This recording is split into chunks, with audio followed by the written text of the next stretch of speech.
स्वागत है आप सभी का आज की हमारी इस क्लास में। मैं हूं आपके मैम इला क्रांति और आज मैं आप सभी के लिए लेकर आई हूं विद्युत आवेश एवं क्षेत्र का थर्ड लेक्चर, जिसमें हम बात करेंगे कूलाम के नियम के बारे में। तो गाइस, फटाफट से आप लोग सारे दोस्तों को बुला लो। क्लास की लिंक अगर अभी तक आप लोगों ने अपने दोस्तों को शेयर नहीं करी है तो फटाफट से इस क्लास के लिंक को शेयर कर दो। अगर आप इस चैनल पर नए हो तो भाई जल्दी से सब्सक्राइब कर लो और बेल आइकॉन बटन दबा लो, ताकि आप लोगों को क्लास की जो इन्फॉर्मेशन है टाइमली मिलती रहे। तो गाइस, फटाफट से हम क्विकली जो है इस क्लास को स्टार्ट करेंगे। स्टार्ट करने से पहले लेक्चर 1 और लेक्चर 2 में हम लोगों ने ये क्या पढ़ा है वो क्विकली हम रिवाइज करेंगे। और अगर आप लोगों ने लेक्चर 1 और लेक्चर 2 नहीं देखा है तो इस क्लास के बाद लेक्चर 1 और लेक्चर 2 भी जरूर देख लेना। तो चलो फर्स्ट ऑफ ऑल हम लोग क्विकली जो है एक बार रिवाइज कर लेते हैं फटाफट से। तो इस चैप्टर का जो हमारा पहला टॉपिक था विद्युत आवेश, लेक्चर 1 में हम लोगों ने चैप्टर का इंट्रोडक्शन देखने के बाद विद्युत आवेश के बारे में हम लोगों ने पढ़ा है। पूरी बेसिक डिटेल्स हम लोगों ने सीख ली है, कैसे विद्युत आवेश जो है उत्पन्न होता है, धनात्मक आवेश ऋणात्मक आवेश कैसे उत्पन्न होते हैं, ये सारी बेसिक थ्योरी हम लोगों ने देखी। उसके बाद सेकंड लेक्चर में हम लोगों ने देखा सारा जो विद्युत आवेश का मूल कितना सारा जो गुण होता है, जितना भी गुण होता है सारे गुणों की चर्चा हम लोगों ने की। 1 बाय 1 सारे गुण हम लोगों ने देखे। सारे ही गुण बहुत ही ज्यादा इंपॉर्टेंट है, ठीक है। पर इसमें न्यूमेरिकल आते हैं आप लोगों के विद्युत आवेश का क्वांटमीकरण टॉपिक से। तो भाई न्यूमेरिकल प्रैक्टिस आप लोगों को जरूर करना है। हम भी बीच बीच में क्लासेस में न्यूमेरिकल क्वेश्चंस जरूर करते रहेंगे, ठीक है। इसके बाद हम लोगों ने पिछले लेक्चर में मतलब कि सेकंड लेक्चर में चालक और कुचालक पदार्थों के बारे में देखा था। चालक और कुचालक पदार्थ होते क्या हैं, कैसे वस्तुएं होती है जो चालक पदार्थ कहलाती है और कौन सी वस्तुएं जो होती है वो कुचालक पदार्थ कहलाती है, इसके बारे में हम लोगों ने देखा। इसके बाद लास्ट लेक्चर में मतलब सेकंड लेक्चर में हम लोगों ने आवेशन की विधियों के बारे में देखा था। तो भाई 3 प्रकार से वस्तुएं जो है आवेशित हो रही थी। आवेश जब उत्पन्न हो रहे थे तो सिर्फ 2 प्रकार के आवेश उत्पन्न हो रहे थे, एक धन आवेश और दूसरा जो है ऋण आवेश उत्पन्न हो रहा था। तो पहली विधि है घर्षण के कारण। तो घर्षण के कारण इस तरीके से 2 वस्तुओं को आपस में रगड़ने पर एक वस्तु जो है धन आवेशित हो रही थी, दूसरी वस्तु जो है ऋण आवेशित हो रही थी, जो कि विद्युत आवेशों के एक से दूसरे में स्थानांतरण के कारण हो रहा था। जिस वस्तु से इलेक्ट्रॉन्स जो है स्थानांतरित हो रहे थे, मतलब कि जहां से निकल करके जा रहे थे वो वस्तु धन आवेशित हो रही थी, जिसमें जा रहे थे जैसे कि यहाँ पर रेशम के कपड़े में जा रहा है तो रेशम का कपड़ा ऋण आवेशित हो जा रहा था। फिर उसी तरीके से हम लोगों ने प्रेरण के द्वारा आवेशन कैसे किया जाता है ये हम लोगों ने देखा था। मतलब यहाँ पर हम लोगों ने एक चालक पदार्थ को स्टैंड के ऊपर रखा था और उसके पास में हम लोगों ने एक आवेशित छड़ लेकर आए थे। हम लोग उस आवेशित छड़ से हम लोगों ने इस चालक गोले को जो है फाइनली मतलब उदासीन था जो स्टार्टिंग में, उसको फाइनली हम लोगों ने आवेशित करके जो है लास्ट में प्राप्त किया था। उसके बाद हम लोगों ने देखा था तीसरा मैथड, तीसरा विधि जो देखा था वो था स्पर्श के द्वारा आवेशन या फिर चालन के द्वारा आवेशन, ठीक है। इसमें टच करा करके मतलब स्पर्श करा करके हम किसी अनावेशित वस्तु को जो है आवेशित कर रहे थे। तो ये हो गई 3 आवेशन की विधियां। तो ये सारी चीजें हम लोगों ने पिछले लेक्चर में कवर कर चुकी है। तो भाई पिछले लेक्चर से ही आज का जो लेक्चर है उसको मैं कंटिन्यू करना चाहूंगी, ठीक है। तो अभी तक के धन आवेश और ऋण आवेश इन पर बात हुई थी, सारी बातें इन पर ही हुई थी। आवेशन की विधियों में भी हम लोगों ने देखा कि वस्तुएं जो है आवेशन की विधियों में हम उनको धन आवेशित या ऋण आवेशित बना रहे थे। अब हो क्या रहा था, विपरीत प्रकार के आवेशों के बीच में आकर्षण हो रहा था और समान प्रकार के आवेशों के बीच में प्रतिकर्षण हो रहा था। पर यहाँ पर मान लो कि आप में से ही कोई 2 दोस्त हैं, देखो इस तरीके से, ठीक है। तो मान लो कि एक जो है धन आवेशित है और दूसरा जो है अगर ऋण आवेशित है, ठीक है। तो होगा क्या यहाँ पर धन आवेशित और ऋण आवेशित ये दोनों विपरीत प्रकार के आवेश हैं इनके पास, ठीक है। तो ये विपरीत प्रकार के जो दोस्त हैं वो क्या होंगे, एक दूसरे से बिल्कुल आकर्षित होंगे। अब जब यहाँ पर इन दोनों आवेशों के बीच में आकर्षण हो रहा है, मतलब कुछ ताकत लग रहा है, कुछ खिंचाव उत्पन्न हो रहा है। और आप लोगों ने बिल्कुल 9वीं कक्षा में बेसिक्स में पढ़ा था, ठीक है, कि जब भी खिंचाव महसूस महसूस होता है तो वहां पर एक बल कार्य करता है, खिंचाव महसूस हो या फिर धक्का लगे, दोनों में ही क्या करते हैं, बल कार्य करते हैं। तो यहां पर जो खिंचाव महसूस हो रहा है विपरीत प्रकार के आवेशों के बीच में, या फिर अगर समान प्रकार के आवेश है तो वहां पर अगर प्रतिकर्षण महसूस हो रहा है तो वहां पर ऑफ कोर्स जाहिर सी बात है कि मतलब वहां वो एक दूसरे को दूर कर रहे हैं, अपने से एक दूसरे को क्या कर रहे हैं, धक्का दे रहे हैं। और यहां पर क्या कर रहे हैं, ये एक दूसरे की ओर आ रहे हैं, एक दूसरे से आकर्षित हो रहे हैं, एक दूसरे से आकर्षित हो रहे हैं मतलब खींच रहे हैं, यहां पर खिंचाव उत्पन्न हो रहा है, बल कार्य कर रहा है। बल समझ में आ गया?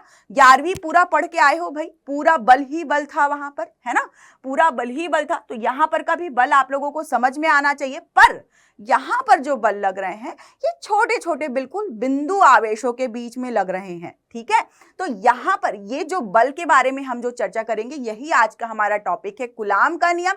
इसको बोलते हैं स्थिर विद्युत बल, ठीक है। स्थिर विद्युत बल शुरू करने से पहले और आप लोगों को इंटरेस्टिंग पिक्चर्स में यहां पर दिखाने के लिए लेकर के आई हूं, ताकि आप लोगों का जो ये कॉन्सेप्ट है कूलाम का नियम, ये बिल्कुल आपके डीएनए में घुस जाए, ठीक है। क्योंकि है बहुत इंपॉर्टेंट टॉपिक, बेहतरीन, मस्त, भयंकर इंपॉर्टेंट टॉपिक है, तो बिल्कुल आप लोगों के डीएनए में घुस जाना चाहिए। तो बड़ी ही मजेदार इंटरेस्टिंग पिक्चर्स आप लोगों के लिए लेकर के आई हूं, ताकि वो दिमाग में आपके छप जाए, कभी भूलो मत, और अपनी मैम को भी बिल्कुल भी आप लोग कभी नहीं भूलोगे, ठीक है। सो यहां पर ये देखो, जो ये ऊपर में लाल रंग का जो दिखाई दे रहा है ये बिल्कुल चालक गोला है, नीचे में ये कुचालक जो है स्टैंड लगा हुआ है, बिल्कुल उसी तरीके से जैसे हम लोगों ने आवेशन की वीडियो में मतलब कि देखा था, चालक गोले थे, नीचे जो है कुचालक स्टैंड पर रखे हुए थे, बिल्कुल उसी तरीके से, ठीक है। यहां पर क्या है, यहां पर एक वस्तु, एक पदार्थ जो है इस तरीके से इस चालक, ये चालक गोला आवेशित है, ठीक है। ये चालक गोला कैसा है, आवेशित है। ये गोला जो ऊपर में है इसको हम लोगों ने आवेशन की विधियों से आवेशित कर दिया है।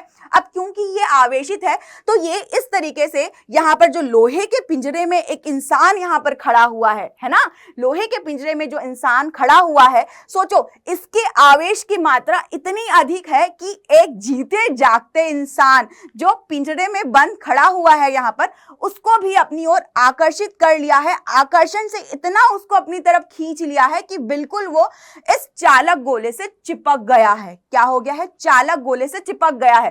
ताकत लग रहा है भाई, यहां पे बल लग रहा है, यही बल कहलाता है आपका स्थिर विद्युत बल, ठीक है। क्योंकि ये बल आवेशों के बीच में लग रहा है, ठीक है। चालक गोले में जो आवेश है, जो विद्युत आवेश है, वो स्थिर रूप में है, ठीक है।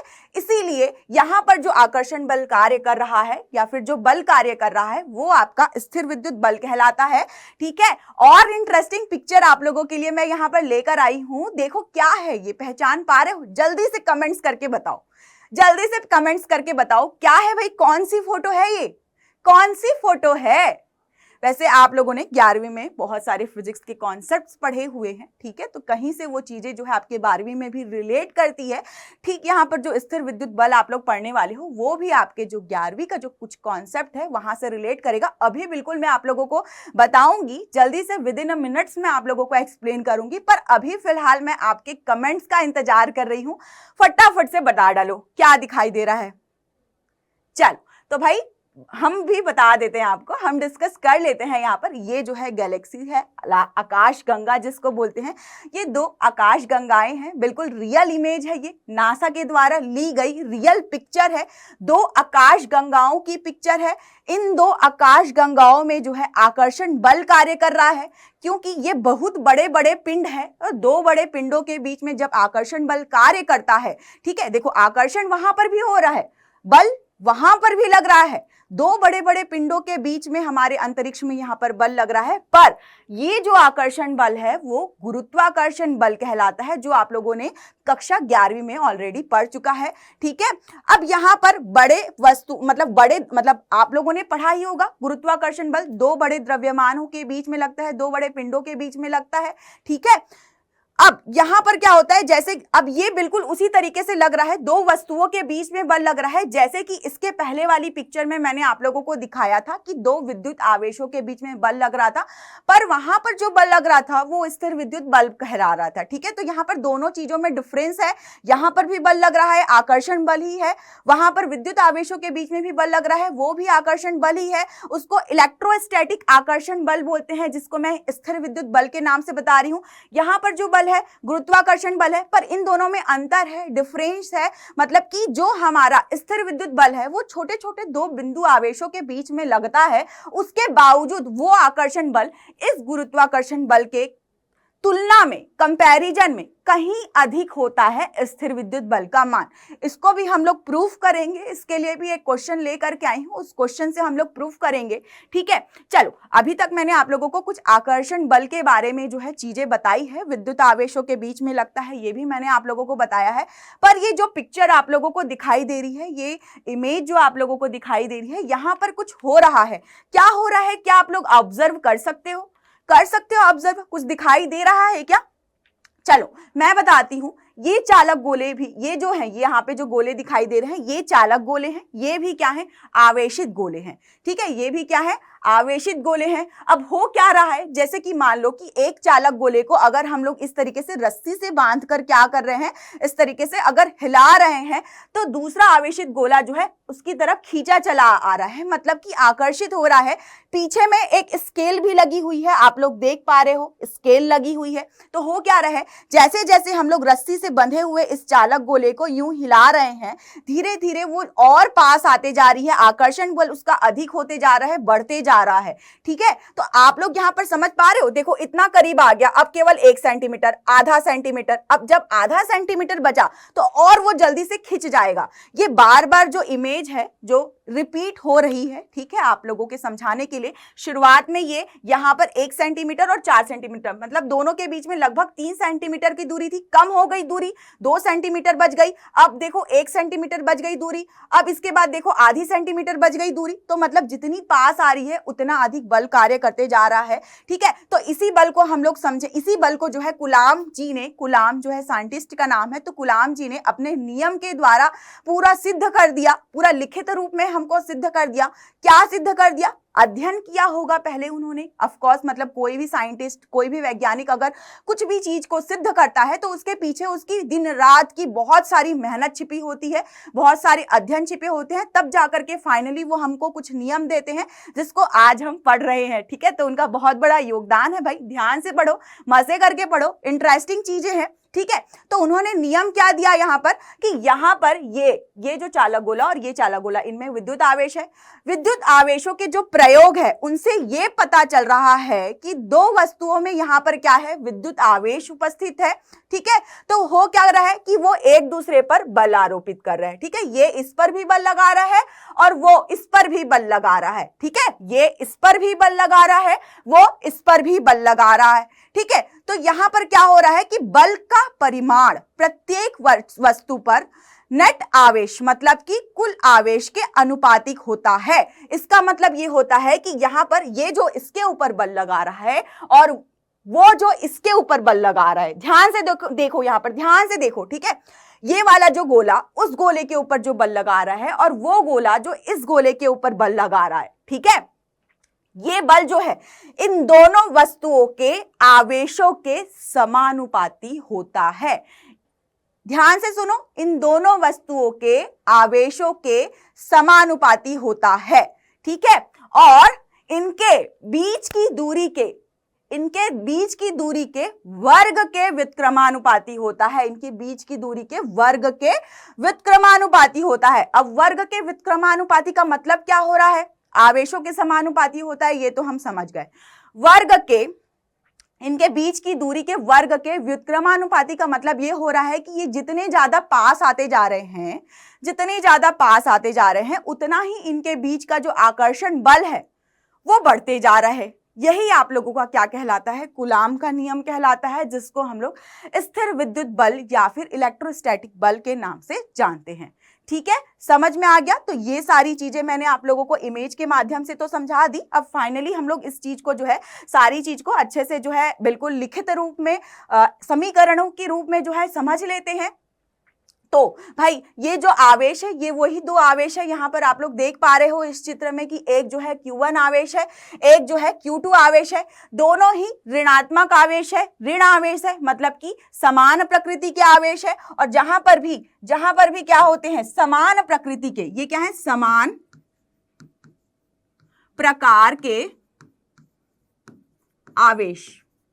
तो जहां पर भी समान प्रकार के आवेश होते हैं तो उनके बीच में क्या घटित होता है, प्रतिकर्षण की घटना घटित होती है। ठीक है, अब यहां पर ये आवेश Q1 जो है वो ऋणात्मक है और यहां पर जो Q2 आवेश है वो क्या है, धनात्मक है। ठीक, तो यहां पर क्या होगा, यहां पर विपरीत प्रकार के आवेश है, विपरीत प्रकार के आवेश और विपरीत प्रकार के आवेशों के बीच में क्या होता है, आकर्षण की घटना होती है, आकर्षण की घटना होती है। ठीक, अब हम लोग धीरे धीरे ये समझ लेते हैं कि यहाँ पर जो ये आवेश दिया हुआ है ऋणात्मक आवेश, इसका आवेश Q1 है और यहाँ पर जो राइट साइड में आप लोगों को दाहिने साइड में दिया हुआ है इसका आवेश जो है Q2 है। ठीक इसी प्रकार यहाँ पर जो विपरीत प्रकार के आवेश दिए हुए हैं उसमें भी जो लेफ्ट साइड का आपका ऋण आवेश है इसका आवेश Q1 और राइट साइड का जो आवेश है उसमें आवेश जो है वो Q2 दिया हुआ है। अब प्रतिकर्षण और आकर्षण तो आप लोगों को समझ में आ ही गया है, परंतु ये जो आवेश है एक दूसरे से जो है r दूरी पर स्थित है। क्या है, एक दूसरे से यहाँ पर r दूरी पर स्थित है। ठीक, ये भी सेम इसी प्रकार समान, उसी के समान ही इसी प्रकार से क्या है, एक दूसरे से जो है r दूरी पर स्थित है। ठीक है, तो अब होगा क्या, अभी अभी मैंने इसके पहले वाले इमेज में भी आप लोगों को समझाया था, इसके जस्ट पहले वाले इमेज में, कि ये वाला जो चालक गोला है, ये वाला जो आवेशित गोला है, उस वाले आवेशित गोले पर बल लगा रहा है और वो वाला जो आवेशित गोला है वो इस वाले आवेशित गोले पर बल लगा रहा है। तो इसी चीज को हम लोगों को यहाँ पर डायग्राम में समझना है कि यहाँ पर जो आपका Q1 वाला आवेशित गोला है, ये जो Q1 वाला आवेशित गोला है इस Q2 वाले आवेशित गोले पर बल लगा रहा है। ठीक है, उसी प्रकार ये जो Q2 वाला आवेशित गोला है इस Q1 वाले आवेशित गोले पर बल लगा रहा है। तो दो बल कार्य करेंगे, कितने बल कार्य करेंगे, यहाँ पर दो बल कार्य करेंगे। एक तो Q2 के कारण Q1 पर बल और दूसरा जो होगा वो Q1 के कारण Q2 पर बल। सभी को समझ में आ गया, सभी को समझ में आ गया दो बल कैसे कार्य कर रहे हैं। ठीक है, दोनों ही स्थिर विद्युत बल है, इन दोनों के बीच लगने वाले बल है। ठीक है, तो यहां पर अगर हम लोग जो है यहाँ पर मतलब कि ये जो F21 लिखा हुआ है, ठीक है, F21 जो लिखा हुआ है ये आप लोगों का क्या है, F21 Q1 द्वारा Q2 पर बल है। ठीक है, Q1 द्वारा Q1 के कारण Q2 पर बल, ये आप लोगों का F21 कहलाता है और Q2 के कारण जो Q1 पर बल है ये आप लोगों का F12 कहलाता है। ठीक है, 2 के कारण 1 पर F12, 1 के कारण 2 पर F21। ठीक है, क्लियर है सभी को कि ये कैसे यहाँ पर दो बल है, दोनों ही क्या है, स्थिर विद्युत बल है। लिख देती हूं मैं यहाँ पर, ये बल क्या कहलाते हैं, आपके स्थिर विद्युत बल या फिर इलेक्ट्रोस्टैटिक बल आप लोग कह सकते हो। ये भी लिख देती हूं मैं, इलेक्ट्रोस्टैटिक फोर्स। ठीक है, तो ये हो गया। तो समझ में आया आप लोगों को, यहाँ पर कूलाम के नियम में हम लोगों को किस चीज के बारे में बताया गया है, स्थिर विद्युत बल के बारे में बताया गया है। इस स्थिर विद्युत बल को हम लोग यहाँ पर F से प्रदर्शित कर रहे हैं। जाहिर सी बात है इसका जो मात्रक होगा, इसका मात्रक क्या होगा, न्यूटन होगा। ये तो आप लोगों ने पहले ही पढ़ चुका है। दुनिया में किसी भी प्रकार का बल हो, बल के बहुत अलग अलग प्रकार होते हैं, सबके जो मात्रक होते हैं वो न्यूटन ही होते हैं।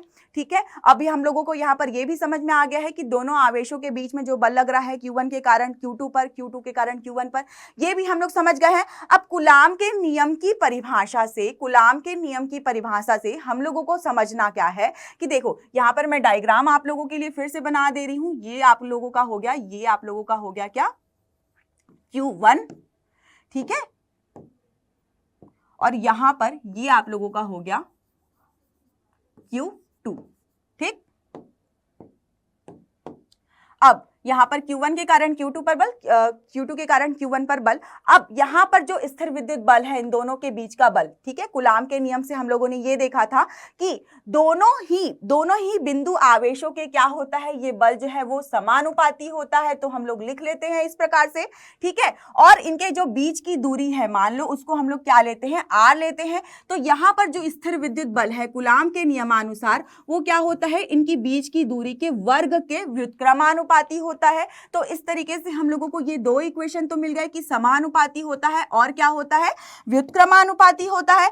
अब जो हमें ये दो समीकरण जो प्राप्त हुए हैं इनको हम लोगों को मिला करके, मर्ज करके लिखना है, जोड़ करके लिखना है, ठीक है। इन दोनों को अगर हम लोग मिला करके लिखेंगे तो हमारे पास यहाँ पर स्थिर विद्युत बल का क्या इक्वेशन समीकरण आ जाएगा, यहाँ पर ये हो जाएगा हम लोगों का Q1 Q2 बटे R का वर्ग, ठीक है।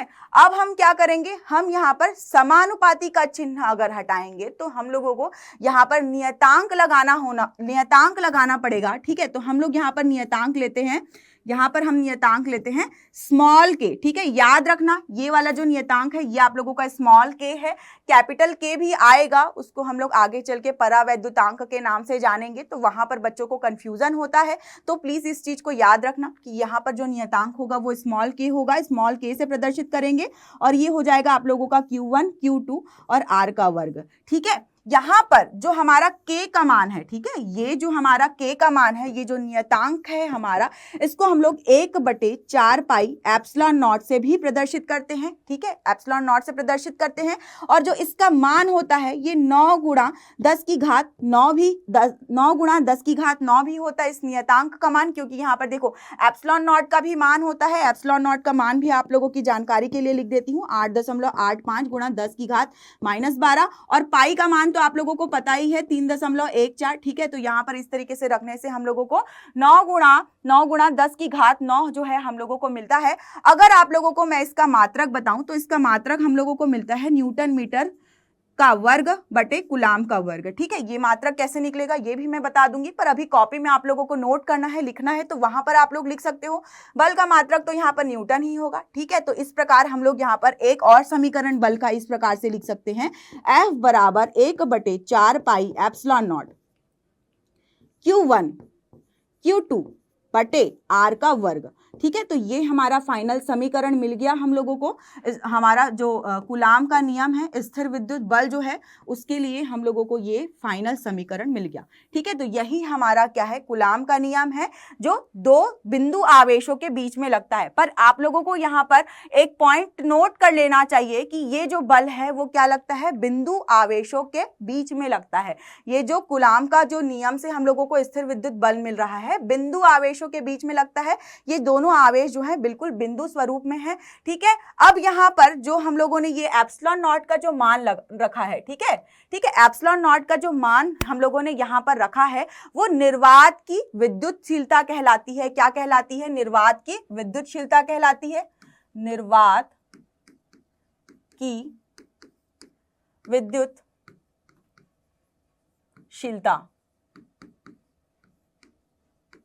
ठीक है। अगर यहाँ पर इन दोनों बिंदु आवेशों के बीच में परावैद्युतांक उपस्थित हो, जिसकी अभी थोड़ी देर पहले मैंने बात करी थी, जिसको हम लोग कैपिटल के से प्रदर्शित करते हैं, ये कहलाता है परावैद्युतांक। परावैद्युत पदार्थ क्या होता है, परावैद्युतांक क्या होता है, इसको हम लोग आगे के अध्यायों में बहुत ज्यादा डिटेल में पढ़ेंगे। बट फिलहाल आप लोगों को बस इतना ही समझना है कि यहाँ पर के जो है वो परावैद्युतांक कहलाता है। और जब हम लोगों को जब हम लोगों के यहाँ पर दोनों बिंदु आवेशों के बीच में ये परावैद्युतांक अगर उपस्थित होता है, ठीक है, तो उस समय जो हमारा नियतांक होता है, ठीक है, ये के एप्सिलॉन नॉट हो जाता है, बिल्कुल जो के है वो यहाँ पर लग जाता है। और हम लोगों को स्थिर विद्युत बल का जो सूत्र है वो मिल जाता है 1/4 पाई के एप्सिलॉन नॉट, और ये हो गया हमारा Q1 Q2 और R का वर्ग। तो इस तरीके से अगर दोनों बिंदु आवेशों के बीच में परावैद्युतांक उपस्थित हो तो उस केस में हम लोगों का ये जो सूत्र है वो हमारा हो सकता है, ठीक है। अब अगर मान लो कि ये जो हमारा तीसरा इक्वेशन है, इस तीसरे इक्वेशन में अगर हम क्या करेंगे, अगर हम लोग Q1 बराबर 1 Q2 बराबर 1, ठीक है, Q2 बराबर 1 और अगर R बराबर 1 ये तीनों राशि का मान अगर हम लोग रख दें, ठीक है, तो यहाँ पर, ठीक है, यहाँ पर मैं लिख रही हूं, यहाँ पर जो हमारा बल हो जाएगा, यहाँ पर देख लो ये वाले इक्वेशन में मैं रख रही हूं,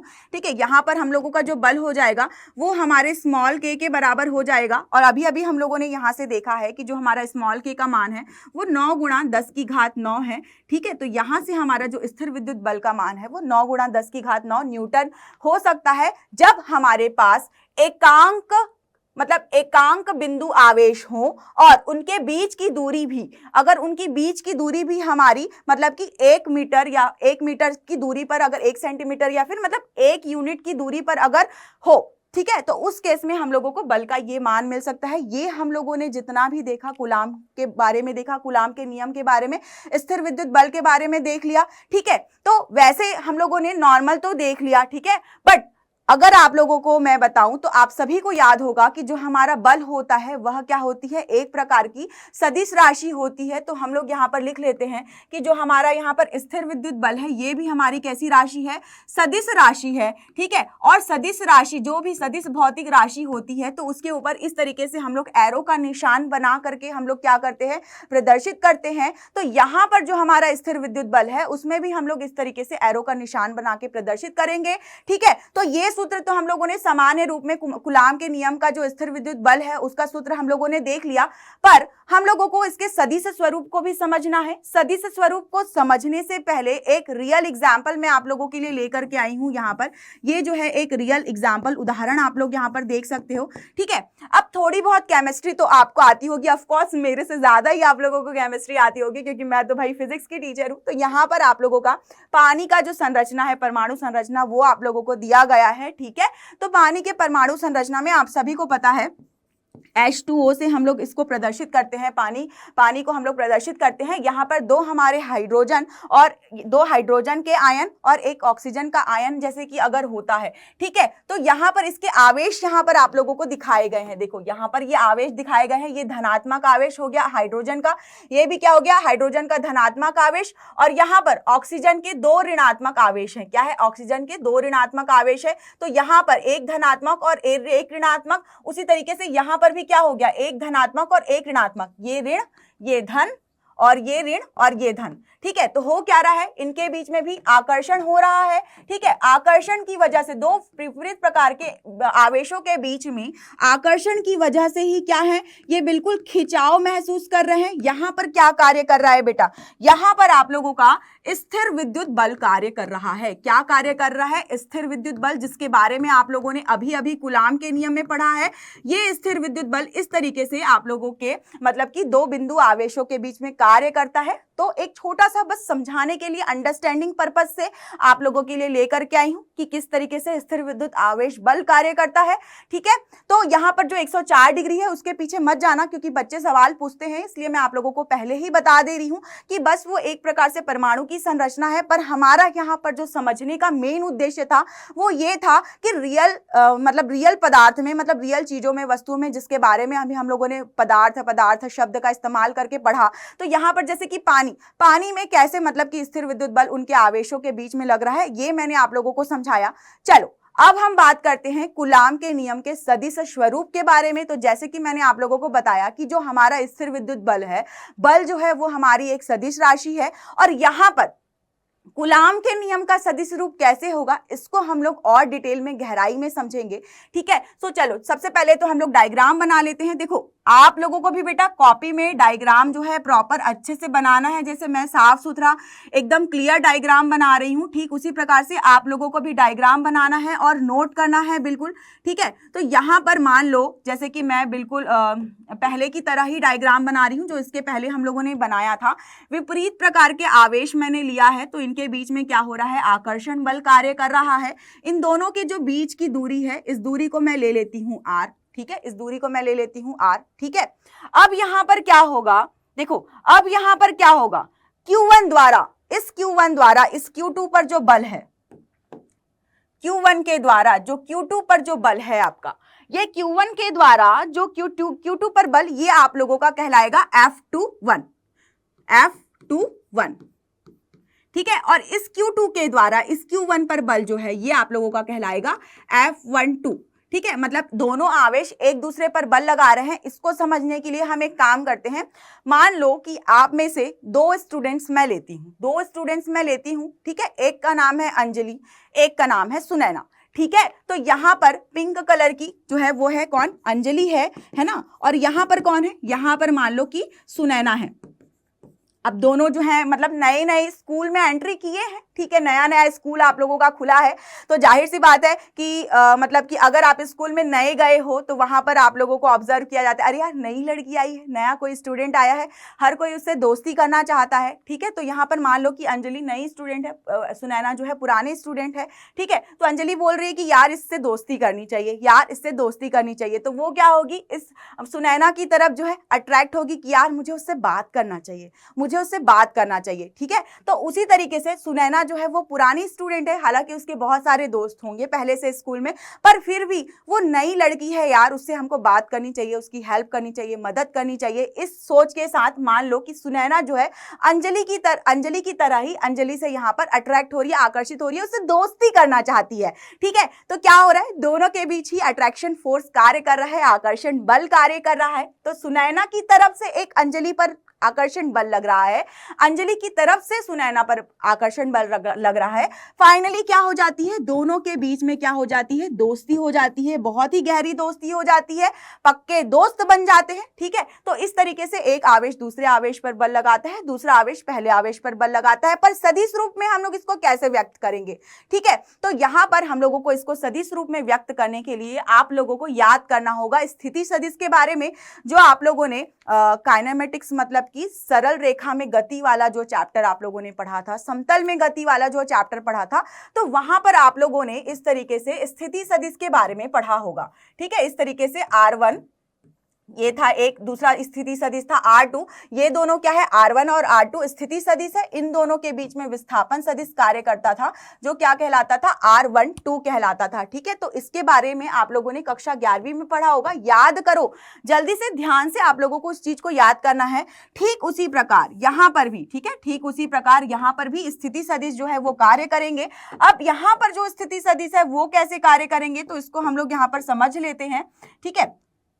चलो, तो जैसे कि यहां पर ये एक बिंदु यहां से लेते हैं, यहां से मान लो कि हम लोग कोई O बिंदु लेते हैं, O मूल बिंदु लेते हैं, इसको हम लोग मूल बिंदु बोल रहे हैं क्योंकि स्थिति सदिश के लिए हम लोगों को मूल बिंदु लेना पड़ेगा, जैसे कि वहां पर हम लोगों ने लिया था, ठीक है। और यहाँ पर Q2 आवेश से भी हम लोग यहाँ पर इसको मूल बिंदु से यहाँ पर लेकर के आते हैं, ठीक है, यहाँ पर लेकर के आते हैं क्योंकि ये मूल बिंदु है, ये Q1 आवेश है, तो Q1 आवेश और मूल बिंदु के बीच की दूरी R1, ठीक है। तो यहाँ पर R1 जो है सदिश रूप में होगा, R1 सदिश रूप में, और ये क्या कहलाएगा आप लोगों का, स्थिति सदिश कहलाएगा। इसी तरीके से जो हमारा Q2 आवेश है, इसी तरीके से हमारा जो Q2 आवेश है, ठीक है, तो इस Q2 आवेश से भी मतलब इस O मूल बिंदु की जो दूरी होगी वो क्या होगी, R2 होगी, और यहाँ पे जो R2 दूरी होगी मूल बिंदु से, ये भी क्या है, स्थिति सदिश ही है, ठीक है। और आप लोगों ने जो सदिश राशि वाला जो सदिश मतलब सदिश का जो कॉन्सेप्ट पढ़ा था आप लोगों ने कक्षा 11वीं में, ठीक है, याद कर लो, उसको दोहरा लो। बिल्कुल मैं आप लोगों को पिछली क्लास में भी बोली थी कि जितने भी बेसिक मैथमेटिक्स है वो आप लोग बिल्कुल दोहरा लेना, क्योंकि आप लोगों का समाकलन, अवकलन, त्रिकोणमिति और आप लोगों का ये जो सदिश वाला चीज है जगह जगह आएगा। अगर नहीं समझ में आएगा ये आप लोगों को बेसिक, तो मतलब पूरा कॉन्सेप्ट ही फिजिक्स का हिल जाएगा। इसीलिए मैं आप लोगों से बार बार कह रही हूं, ठीक है, बार बार कह रही हूं बेटा, प्लीज आप लोग बेसिक मैथमेटिक्स को 12वीं कक्षा में भी एक बार शुरू में जरूर रिवाइज कर लेना, ठीक। अब यहाँ पर ये स्थिति सदिश लग रहा है। अब इनके जो बीच की जो दूरी हम लोगों ने R जो ली है, ठीक है, ये R जो दूरी हो रही है ये हमारी क्या हो जाएगी, अगर हम इस Q1 के द्वारा इस Q2 पर जो बल लग रहा है, इस R21, ये जो R21 जो बल लग रहा है, इसके लिए अगर हम इसको देखेंगे तो ये जो है हमारा विस्थापन सदिश हो जाएगा R21, ठीक है। उसी तरीके से इस F21 जब बल लग रहा है तो ठीक है, इस F21 के दृष्टिकोण से अगर हम लोग इस दूरी को देखेंगे, इस F21 के दृष्टिकोण से अगर हम लोग इस दूरी को देखेंगे तो ये हो जाएगा आप लोगों का R12 सदिश, ठीक है। तो यहाँ पर हम लोगों के पास दो सदिश राशियां हैं, एक तो दोनों आवेशों के बीच की दूरी और दोनों आवेशों के बीच लगने वाला बल। तो ठीक है, ये मैं मिटा रही हूं क्योंकि ये मैंने बस आप लोगों को समझाने के लिए बताया था। तो फाइनली हम लोगों को यहाँ पर मतलब कि दूरी, दोनों के बीच की दो दूरी है यहाँ पर R12 और R21 सदिश रूप में प्राप्त हो रही है और दोनों के बीच में जो लगने वाला स्थिर विद्युत बल है, ये स्थिर विद्युत बल आप लोगों को F12 और F21 ये दो आप लोगों को सदिश राशियां प्राप्त हो रही है। अब हम लोगों को सदिश स्वरूप में अगर कूलाम का जो बल का हम लोगों को सूत्र मिला था, ठीक है, उसको अगर हम लोगों को सदिश रूप में व्यक्त करना है तो उसको हम लोग कैसे लिख सकते हैं, ठीक है। तो देखो उसको हम लोग कैसे लिख सकते हैं, यहां पर हम लोग देख लेते हैं। Q1 के द्वारा इस Q2 पर बल, Q1 के द्वारा Q2 पर बल क्या है हमारा F21, ठीक है। तो यहां पर जो दूरी होगी वो क्या होगी, दूरी जो होगी वो होगी R21 सदिश रूप में, ठीक है। अब हमारे पास जो है हमें ज्ञात है, यहां पर लिख लेती हूं ऑलरेडी, हमें क्या ज्ञात है, बल का जो हमारा सूत्र है 1/4 pi epsilon not Q1 Q2 बटे R का वर्ग, Q1 Q2 बटे R का वर्ग, ये हम लोगों को पहले से पता है। अब इसको जैसे हम लोग सदिश रूप में लिखेंगे तो ये क्या हो जाएगा, यहाँ पर सबसे पहले हम लोग एक लिख लेते हैं। Q1 के द्वारा जो Q2 पर बल लग रहा है उसको F21 हम लोग बोल रहे हैं, तो यहाँ पर ये हो गया हमारा 1/4 पाई एप्सिलॉन नॉट, ठीक, ये हो गया। अब इसके बाद Q1 और Q2 आवेश तो नॉर्मल हमारे जैसे थे वैसे ही रहेंगे। हम लोगों ने पिछले लेक्चर्स में पढ़ा है कि जो हमारा विद्युत आवेश है वो अदिश राशि है, ठीक है। तो वहां पे हम लोगों को कोई टेंशन लेने वाली बात ही नहीं है, क्योंकि अदिश तो काफी इजी होता है, जो भी लोचा होता है वो आप लोगों का सदिश राशि में होता है। अब यहाँ पर जो R है, ठीक है, वो हो जाएगा आपका R21 सदिश रूप में हो जाएगा और इसका वर्ग हो जाएगा जैसे कि वहां पर था। अब यहाँ पर हम लोग इसको सदिश रूप में व्यक्त करने के लिए यहाँ पर क्या लगाएंगे, एकांक सदिश, ठीक है। यहाँ पर क्या लगाएंगे हम लोग, एकांक सदिश। तो 11वीं में जब सदिश आप लोगों ने पढ़ा था तो वहां पर भी आप लोगों ने एकांक सदिश के बारे में आप लोगों ने ऑलरेडी पढ़ लिया है, ठीक है। अगर नहीं पढ़ा है तो प्लीज एक बार आप लोग सदिश वाला जो टॉपिक है उसको रिवाइज जरूर कर लेना, ठीक है। यहाँ पर जो एकांक सदिश है, ठीक है, इस एकांक सदिश को मतलब कोई भी राशि जब एकांक सदिश के रूप में रहती है तो उसको हम लोग इस तरीके से ऊपर से टोपी पहना देते हैं। क्या करते हैं, ऊपर से टोपी पहना देते हैं, बेचारा अकेला रह जाता है, इसीलिए उसका नाम रख दिया एकांक सदिश। अब ये एकांक सदिश को हम लोग दर्शाते कैसे हैं, तो ये भी मैं आप लोगों को बता देती हूँ। यहाँ पर इस तरीके से हम लोग एकांक सदिश को दर्शाते हैं, ठीक है। अब यहाँ पर जो हमारा एकांक सदिश है, यहाँ पर जो हमारा एकांक सदिश है वो R21 के रूप में है, ठीक है, R21 के रूप में है। तो यहाँ पर ये कैसे इसको प्रदर्शित करेंगे हम लोग, इस तरीके से ऊपर में सदिश और नीचे में क्या लगा देंगे, ठीक है, इस तरीके से मॉड लगा देंगे। तो एकांक सदिश को हम लोग कैसे प्रदर्शित करते हैं, ऊपर में हम लोग सदिश लिख देते हैं, नीचे में हम लोग मॉड के रूप में लिख देते हैं। मतलब मॉड का मतलब होता है वहां पर उस राशि, भौतिक राशि का परिमाण होता है। सदिश गणित पढ़ोगे तो वहां पर समझ में आ जाएगा, ठीक है। अभी फिलहाल मैं इतना ही बता सकती हूँ यहाँ पर। तो ये वाला जो इक्वेशन देख रहे हो आप लोग यहाँ पर जो देख रहे हो, ये हो गया आप लोगों का सदिश रूप में, ठीक है। अब इस इक्वेशन को हम लोग नेक्स्ट पेज में बिल्कुल कंटिन्यू करते हुए लिखेंगे। फिर से मैं वो इक्वेशन लिख देती हूं, यहां पर 1/4 पाई एप्सिलॉन नॉट और ये हो गया Q1 के द्वारा जो Q2 पर बल लग रहा है, Q1 Q2 और यहां पे बटे में क्या हो गया R21 का वर्ग और यहां पे ये तो पहले वाला इक्वेशन ही है, बस इसको मैंने रिपीट करके लिख दिया। पर इसके बाद जो मैंने वहां पर एकांक सदिश का जो मान यहां पर ज्ञात किया है, इस एकांक सदिश के मान को हम लोगों को यहां पे रखना है, ठीक है। इस एकांक सदिश के मान को अगर हम लोग यहां पर रखेंगे तो हमारा समीकरण क्या हो जाएगा, 1/4 पाई एप्सिलॉन नॉट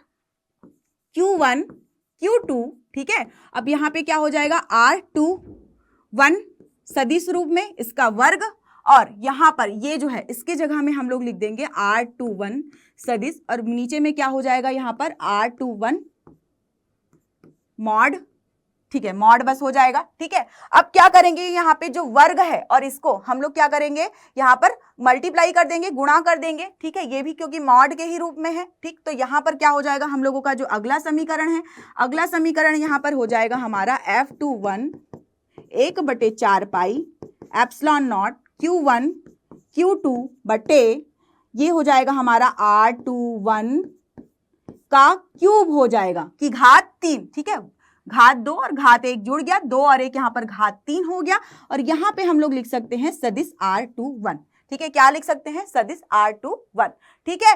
और जैसे कि मैंने आप लोगों को कक्षा 11वीं का जो आप लोगों को इस स्थिति सदिश के बारे में बताया था, ठीक है, तो यहाँ पर उसके अनुसार जो आप लोगों का ये जो है ये विस्थापन सदिश है, और ये विस्थापन सदिश को अगर हम लोग तोड़ के अलग अलग रूप में लिखेंगे, ठीक है, तो ये जो हो जाएंगी R2 और R1 इसकी स्थिति सदिश हो जाएगी। यहाँ पे हम लोगों ने डायग्राम में समझा था ये क्या है, R2 और R1 जो है हमारा स्थिति सदिश है, और ये R21 या फिर R12 बोल लो, जो भी बोल लो, ठीक है, जिस भी आवेश की तरफ से बल देख लो यहाँ पर, ठीक है, ये आप लोगों का क्या है, ये आप लोगों का जो है ये विस्थापन सदिश और ये स्थिति सदिश।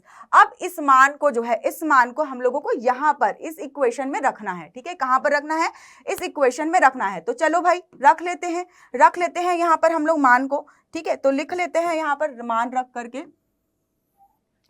ये हो गया हमारा F21 Q1 1/4 pi epsilon not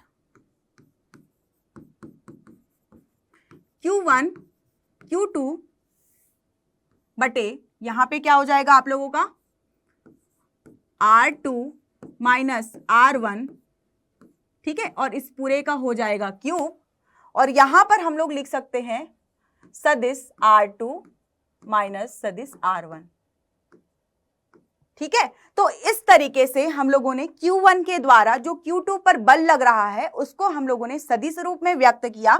इस समीकरण को आप लोग समीकरण 4 के रूप में लिख सकते हो, Q1 के द्वारा Q2 पर लगने वाला बल, ठीक है। इसी प्रकार हम लोग क्या कर सकते हैं, सेम इसी प्रकार हम लोग जो है Q2 द्वारा Q1 पर जो लगने वाला बल है, ठीक है, Q2 के, अभी देखो एक बार हम देख लेते हैं Q1 के द्वारा Q2 पर लगने वाला बल, ठीक है, ये वाली जो लाइन लिखी थी हम लोगों ने Q1 के द्वारा Q2 पर लगने वाला बल, अब हम लोग लिख रहे हैं Q2 के द्वारा Q1 पर लगने वाला बल, ठीक है। तो ये बल जो है आप लोगों का कहलाएगा F12, ठीक है। तो इसी प्रकार से जैसे हम लोगों ने ऊपर में निकाला है, ठीक इसी प्रकार से जो है हम लोग इसके लिए भी यहाँ पर निकाल के लिख सकते हैं 1/4 पाई एप्सिलॉन नॉट, और यहाँ पर आप लोगों का हो जाएगा Q1 Q2, ठीक है, बटे में। अब यहाँ पर अंतर क्या आएगा ये मैं आप लोगों को बताना चाहूंगी कि यहाँ पर जो हमारा बल है, ठीक है, Q2 के द्वारा Q1 पर लगने वाला बल है, इसीलिए हम लोग इसको F12 कह रहे हैं, ठीक है। तो उसी प्रकार से जो दूरी होगी Q2 से Q1 की जो दूरी होगी वो आप लोगों की यहाँ पर हो जाएगी R12, यहाँ पर क्या हो जाएगा आप लोगों का R12, ठीक है, R12 इसका वर्ग लिख लेते हैं, और यहां पर हो जाएगा R12 का कैप, ठीक है, R12 का कैप एकांक सदिश, तो सदिश रूप में हम लोगों ने व्यक्त कर लिया। और जैसे कि 1 बाय 1 स्टेप बाय स्टेप, जैसे कि यहाँ पर F21 के लिए हम लिखते चले गए हैं, ठीक है, F12 के लिए जैसे लिखते चले गए हैं उसी प्रकार से आप लोगों को लिखते हुए चले जाना है, ठीक है। लिखते हुए चले जाओगे, उसके बाद आप लोग यहाँ पर क्या लिख सकते हो, यहाँ पर आप लोग लिख सकते हो, देखो यहाँ पे जगह थोड़ी सी कम हो गई है हमारी, मैं आप लोगों का यहाँ पर क्वेश्चन लेकर के आई थी, पर मैं यहाँ पर आप लोगों के लिए लिख देती हूँ F12 बराबर हो जाएगा 1/4 पाई एप्सिलॉन नॉट, यहाँ पे हो जाएगा Q1 Q2, नीचे बटे में आप लोगों का आ जाएगा R1 माइनस R2, और इस पूरे का हो जाएगा क्या, इस पूरे की घात 3 हो जाएगा, और यहाँ पे सदिश रूप में हो जाएगा आप लोगों का R1 माइनस R2, ये हो जाएगा आप लोगों का। इस तरीके से हम लोग जो है लिख सकते हैं। तो ये यहाँ पे आप लोगों को सदिश रूप में प्राप्त हो गया, ठीक है। तो ये आप लोगों का समीकरण 5 हो गया। क्या हो गया ये आप लोगों का समीकरण 5। तो आप लोगों को यहाँ पे समीकरण 4 मिल गया था, ठीक है, F21, यहाँ पे आप लोगों को समीकरण 5 मिल गया,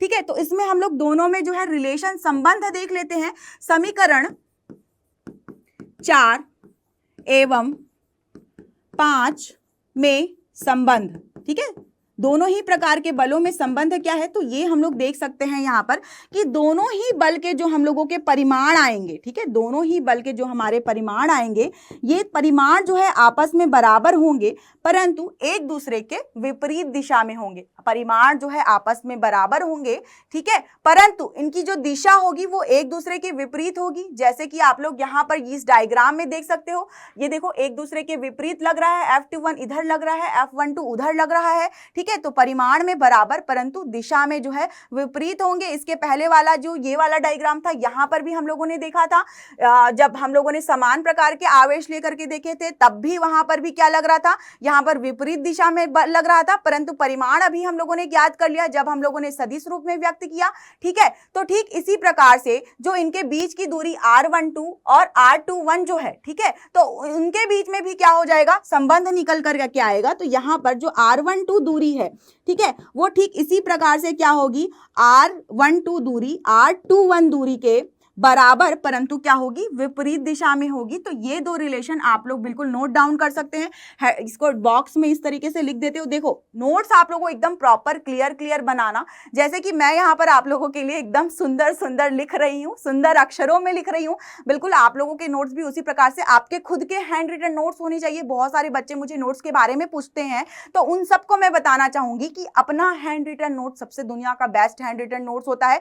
टीचर जो आप लोगों को क्लास में बताता है उसको ध्यान से आप लोगों को सुनते जाना है, ध्यान से उस चीज को सुन करके आप लोगों को अपने शब्दों में उसको लिखना है। ठीक है, तो इस तरीके से, और जो भी मतलब इसमें थ्योरी, जैसे कि मैंने पूरा समीकरण लिख दिया। ठीक है, थ्योरी आप लोगों को कैसे लिखनी है, जैसे कि अभी मैंने जब इसको एक्सप्लेन किया तो मैं यहां पर बोली हूं, है ना, कि यहाँ पर जो F12 और F21 जो बल है परिमाण में समान परंतु विपरीत दिशा में है। तो इस चीज को आप लोगों को थ्योरी के रूप में जो है लिखना है कॉपी में सुन करके। बार बार टीचर जो है एक ही शब्द को 2 बार 3 बार रिपीट करता है, तो रिपीट करने का कारण यही होता है कि अगर स्टूडेंट एक बार में नहीं सुन पाया है तो उसको वो ध्यान से सुन ले दोबारा और कॉपी में लिख ले, अपने शब्दों में लिख ले। ठीक है, इसीलिए मतलब कि सेल्फ स्टडी बार बार रिवीजन भी जरूरी होता है कि अगर कोई पॉइंट छूट गया है, कोई चीज अगर आपकी मिस हो गई है तो उसको आप लोग क्या कर सकते हो, यहां पर इस तरीके से देख करके लिख सकते हो। ठीक है, तो ये हम लोगों का पूरा मतलब कूलाम का नियम, देखो यहां पर हम लोगों का पूरा कूलाम का नियम यहां से शुरू हुआ था, हमारा कूलाम का नियम। यहां से जस्ट हम लोगों ने थ्योरी कॉन्सेप्ट समझना शुरू किया था, फिर यहां मैंने आप लोगों को कूलाम के नियम को, स्थिर विद्युत बल को मैंने गुरुत्वाकर्षण बल से रिलेट करके मतलब समझाया था। ठीक है, कंफ्यूज नहीं होना है, इसके लिए इसके से रिलेटेड न्यूमेरिकल भी करेंगे जहां पर इस चीज को हम लोग प्रूफ कर देंगे कि गुरुत्वाकर्षण बल और स्थिर विद्युत बल में क्या अंतर होता है और वो एक दूसरे से किस प्रकार से संबंधित होते हैं, कैसे रिलेशन होता है, क्यों स्थिर विद्युत बल का मान जो है बिंदु आवेशों के बीच में लगने के बावजूद गुरुत्वाकर्षण बल की तुलना में अधिक होता है, कहीं अधिक होता है, इसीलिए उसको स्ट्रॉन्ग फोर्स या फिर मजबूत बल भी कहा जाता है। ठीक है, यहां से मैंने आप लोगों को समझाया था कूलाम के नियम के बारे में। यहां से सामान्य रूप से हम लोगों ने कूलाम के नियम का जो थ्योरी था इस चीज को समझा था। जो भी चीजें मैंने समझाई है थ्योरी के रूप में आप लोगों को कॉपी में मेरे शब्दों को सुन करके अपनी भाषा में आप लोगों को नोट करना है, क्योंकि नोट्स आपको पढ़ना है, आपको समझ में आना चाहिए। सुंदर अक्षरों में लिखने इसलिए बोल रही हूँ क्योंकि सुंदर चीजें सभी को अच्छी लगती है। आपके खुद के नोट्स अगर अच्छे अक्षरों में लिखे हुए बने होंगे ना तो आपको रिविजन करने का मन करेगा। ठीक है, हाईलाइट करके प्रॉपर आप लोग लिख सकते हो। सामान्य रूप में हम लोगों ने यहाँ पर जो तीसरा समीकरण निकाला ये हमारा स्थिर विद्युत बल का समीकरण था। इसके अलावा हम लोगों ने नियतांक और परावैद्युतांक के बारे में भी देखा। यहाँ पर एक रियल एग्जाम्पल आप लोगों को मैंने दिखाया कि किस तरीके से स्थिर विद्युत बल जो है मतलब हमारे आसपास की पदार्थों में, वस्तुओं में लगती है। उसके बाद मैंने आप लोगों को कूलाम के नियम के सदिश स्वरूप के बारे में बताया। ठीक है, जिसमें हम लोगों ने Q1 के द्वारा Q2 पर लगने वाला बल और Q2 के द्वारा, यहाँ पर Q2 के द्वारा Q1 पर लगने वाला बल, दोनों ही प्रकार के बलों के बारे में देखा और दोनों से ही संबंधित हम लोगों ने रिलेशन देखा। ठीक है, अब ये क्वेश्चन जो आप लोगों यहाँ पर ऊपर में देख रहे हो, ठीक है, इसको मैं मिटा देती हूँ। अब यहाँ पर जो क्वेश्चन हम लोग देख रहे हैं इस क्वेश्चन को आप लोगों को अच्छे से समझ लेना है। पढ़ो क्या लिखा है क्वेश्चन में, ट्राई करो गाइस, ट्राई करो जल्दी से। और अभी तक के आप लोगों को मैंने जो भी चीजें समझाई है समझ में आया कि नहीं, जल्दी से कमेंट्स करके बताओ। अगर कोई भी सवाल है तो आप लोग मुझे कमेंट्स में शेयर कर दिया करो, क्योंकि आप लोगों के कमेंट्स मैं जरूर पढ़ती हूँ, सबके कमेंट्स के रिप्लाई भी आप लोगों को करती हूँ। तो कोई भी दिक्कत है तो आप लोग बता दो, नेक्स्ट सेशन में, नेक्स्ट क्लास में मैं उस चीज का सॉल्यूशन भी लेकर के आऊंगी। अगर वहां पर मैसेज में मैं रिप्लाई ना कर पाऊँ तो ठीक है, और जो चीज वहीं पर रिप्लाई करके बताने वाली है वो वहीं पर रिप्लाई करके बता दूंगी। ठीक है, तो यहाँ पर आप लोग प्रश्न को ध्यान से पढ़ो। एक इलेक्ट्रॉन और प्रोटॉन के बीच 0.530 गुणा 10 की घात -10 मीटर की दूरी पर उनके बीच गुरुत्वाकर्षण बल के बीच इलेक्ट्रोस्टैटिक बल की तुलना करें। यह दूरी हाइड्रोजन परमाणु में उनकी एवरेज सेपरेशन है। ठीक है, मतलब कि देखो बिल्कुल, मतलब कि जो रियल एग्जाम्पल मैं आप लोगों के लिए लेकर के आई थी उसी से रिलेटेड यहाँ पर आप लोगों को एक न्यूमेरिकल भी पूछ दिया। ठीक है, इस न्यूमेरिकल में आप लोगों को बोल रहा है कि मतलब कि आप लोगों को मतलब संबंध है यहाँ पर बताना है, दोनों का कैलकुलेशन करना है। मतलब आप लोगों को दूरी दी हुई है, ठीक है, एक इलेक्ट्रॉन है यहाँ पर, एक जो है आप लोगों का यहाँ पे इलेक्ट्रॉन है, एक जो है आप लोगों का प्रोटॉन है। ठीक है, और इस इलेक्ट्रॉन और प्रोटॉन के बीच की दूरी आप लोगों को r बराबर वहां पे दिया हुआ है 0.53 गुणा 10 की घात -10 मीटर। ठीक, अब जाहिर सी बात है इलेक्ट्रॉन और प्रोटॉन का द्रव्यमान भी होता है, और गुरुत्वाकर्षण बल जो है दो द्रव्यमानों के बीच, मतलब दो पिंडों के बीच में, या फिर जिन वस्तुओं का द्रव्यमान होता है उन दो द्रव्यमानों के बीच में कार्य करता है। ठीक है, द्रव्यमान के समानुपाती, उनके मतलब दोनों के द्रव्यमान के गुणनफल के समानुपाती और बीच की दूरी के व्युत्क्रम के वर्ग के व्युत्क्रमानुपाती होता है, जैसे कि हम लोगों ने स्थिर विद्युत बल में पढ़ा, ठीक उसी प्रकार ही, पर वहां पर द्रव्यमान के समानुपाती हो रहा था। यहाँ पर जब हम लोग स्थिर विद्युत बल के बारे में पढ़ रहे थे तो वहां पर दोनों आवेशों के गुणनफल के समानुपाती हो रहा था। क्या हो रहा था? दोनों आवेशों के गुणनफल के समानुपाती हो रहा था। ट्राई करो गाइस, ट्राई करो, मैं तो सॉल्यूशन बताऊंगी, ट्राई करना है आप लोगों को। देखो मैं दोनों का फॉर्मूला यहाँ पे लिख देती हूँ, यहाँ पे मैं एक जो फॉर्मूला लिख देती हूँ आप लोगों के लिए, वो है आप लोगों का स्थिर विद्युत बल, स्थिर विद्युत बल F बराबर, ठीक है, F E लिख देती हूं क्योंकि E मतलब इलेक्ट्रोस्टैटिक। ठीक है, स्थिर विद्युत बल, और यहां पर ये होता है आप लोगों का 1/4 pi epsilon not Q1 Q2 बटे R का वर्ग। ठीक है, इसी तरीके से जो हमारा गुरुत्वाकर्षण बल है, गुरुत्वाकर्षण बल, ठीक है, गुरुत्वाकर्षण बल Fg लिख देती हूं इसको, है ना, ग्रेविटेशनल फोर्स 1/, ठीक है, सॉरी, यहां पर जो हमारा नियतांक होता है वो होता है हमारा g नियतांक होता है यहां पर, और ये जो होता है दो द्रव्यमानों के गुणनफल के समानुपाती और उनके बीच की दूरी के वर्ग के व्युत्क्रमानुपाती होता है। ठीक है, तो यहाँ पर जो दो चीजें हम लोगों को दी हुई है जिनके बीच में हमारा लग रहा है, यहाँ पर फोर्स जो लग रहा है, बल लग रहा है, उनमें से एक है हमारा इलेक्ट्रॉन और दूसरा है हमारा प्रोटॉन। लगाओ भाई दिमाग लगाओ, सॉल्यूशन बताओ जल्दी से कमेंट्स करके बताओ क्या होगा। इलेक्ट्रॉन प्रोटॉन दोनों का द्रव्यमान पता है आप लोगों को? क्या आप लोगों को पता है इलेक्ट्रॉन और प्रोटॉन का आवेश कितना होता है? ठीक है, तो दो चीजें हैं यहाँ पे, इलेक्ट्रॉन और प्रोटॉन। ठीक है, दो चीजें हैं यहाँ पे, इलेक्ट्रॉन और प्रोटॉन। तो सबसे पहले आवेश लिख देती हूँ क्योंकि विद्युत आवेश के बारे में हम लोग पढ़ रहे हैं। ठीक है, तो आप लोगों को पता ही है इलेक्ट्रॉन के आवेश के बारे में मैंने आप लोगों को बताया ही है, 1.6 गुणा 10 की घात -19 कूलाम होता है। पर क्योंकि ये ऋणात्मक आवेश है इसलिए इसका जो आवेश होगा वो ऋणात्मक होगा। ठीक है, और यहाँ पर जो प्रोटॉन है इसमें भी जो आवेश पाया जाता है वो प्लस धन 1.6 गुणा 10 की घात -19 कूलाम का पाया जाता है। तो इलेक्ट्रॉन और प्रोटॉन का आवेश तो हम लोगों ने यहाँ पर लिख लिया। अब हम लोग लिख लेते हैं यहाँ पर द्रव्यमान के बारे में। तो भाई इलेक्ट्रॉन का द्रव्यमान कितना होता है और प्रोटॉन का द्रव्यमान कितना होता है, कौन बताएगा? जल्दी से कमेंट्स करके, फटाफट कमेंट्स करके बताओगे। ठीक है, फटाफट कमेंट करके बताओगे। ठीक है, और ये तो हो गया हमारा इलेक्ट्रॉन का द्रव्यमान, है ना। अब बताओ कि प्रोटॉन का द्रव्यमान कितना होता है? प्रोटॉन का द्रव्यमान कितना होता है? तो प्रोटॉन का द्रव्यमान होता है हमारा 1.67 गुणा 10 की घात -27, 1.67 गुणा 10 की घात -27 kg। ठीक है, तो यहां पर मैंने आप लोगों को इलेक्ट्रॉन और प्रोटॉन का आवेश भी बता दिया, और मैंने आप लोगों को बता दिया क्या, इलेक्ट्रॉन और प्रोटॉन का द्रव्यमान कितना होता है, द्रव्यमान कितना होता है। ठीक है, और आप लोगों को यहाँ पर पता ही है कि इलेक्ट्रोस्टैटिक के केस में जो नियतांक है K बराबर 1/4 पाई एप्सिलॉन नॉट, इसका मान होता है हमारा 9 गुणा 10 की घात 9। ठीक है, और उसके अलावा जो हमारा यहाँ पर ग्रेविटेशनल फोर्स मतलब कि गुरुत्वाकर्षण बल के केस में जो हमारा नियतांक होता है, इसका मान कितना होता है भाई? याद है किसी को? याद है कि नहीं? याद है किसी को? तो बेटा इसका मान होता है 6.67 गुणा 10 की घात -11। चलो लिखो 6.67 गुणा 10 की घात -11। ठीक है, अब इसका यूनिट भी अगर मैं बताऊं तो न्यूटन मीटर का वर्ग बटे केजी का वर्ग। ठीक है, यहां पर क्या होता है, न्यूटन मीटर का वर्ग बटे कूलाम का वर्ग। ठीक है, दोनों का ही मैंने यहां पर मात्रक लिख दिया। ठीक, मात्रक तो लिख दिया, मात्रक वगैरह तो ठीक बात है, पर यहाँ पर आप लोगों को गणित समझ में आ गई, कैसे सॉल्व होगा, सॉल्व कैसे होगा, कैसे करोगे तुलना आप लोग।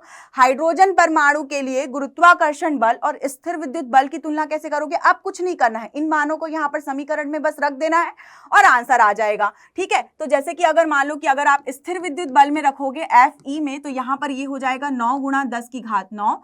ठीक है, और आवेशों का मान हो जाएगा 1.6 गुणा 10 की घात -19 कूलाम गुणा 1.6 गुणा 10 की घात -19 कूलाम, और दोनों के जो बीच की दूरी हम लोगों को क्या दी हुई है 0.53 गुणा 10 की घात -10 मीटर में दिया हुआ है। ठीक है, ध्यान रखना सेंटीमीटर में दिया होगा तो आप लोगों को कन्वर्ट करना होगा, क्योंकि यहाँ पर मीटर में दिया हुआ है तो हम लोगों को इसको कन्वर्ट करने की जरूरत नहीं है, मीटर में ही आप लोगों को मान रखना है। यहाँ पर इसको कैलकुलेशन करोगे तो आप लोगों को कुछ वैल्यू प्राप्त हो जाएगी।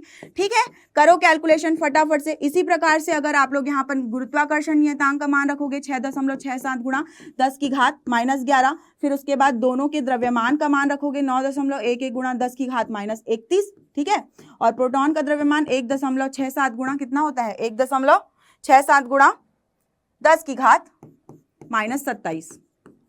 बटे में क्या हो जाएगा, बटे में क्या हो जाएगा 0.53 गुणा 10 की घात -10 मीटर का वर्ग। यहाँ पे भी क्या हो जाएगा, वर्ग हो जाएगा। इसको भी कैलकुलेट करोगे तो आपको कुछ मान प्राप्त होगा। क्या होगा, जल्दी से कैलकुलेट करो, फटाफट कैलकुलेट करो, क्या मान प्राप्त होगा। यहाँ पे कैलकुलेशन करने से क्या मान प्राप्त होगा भाई।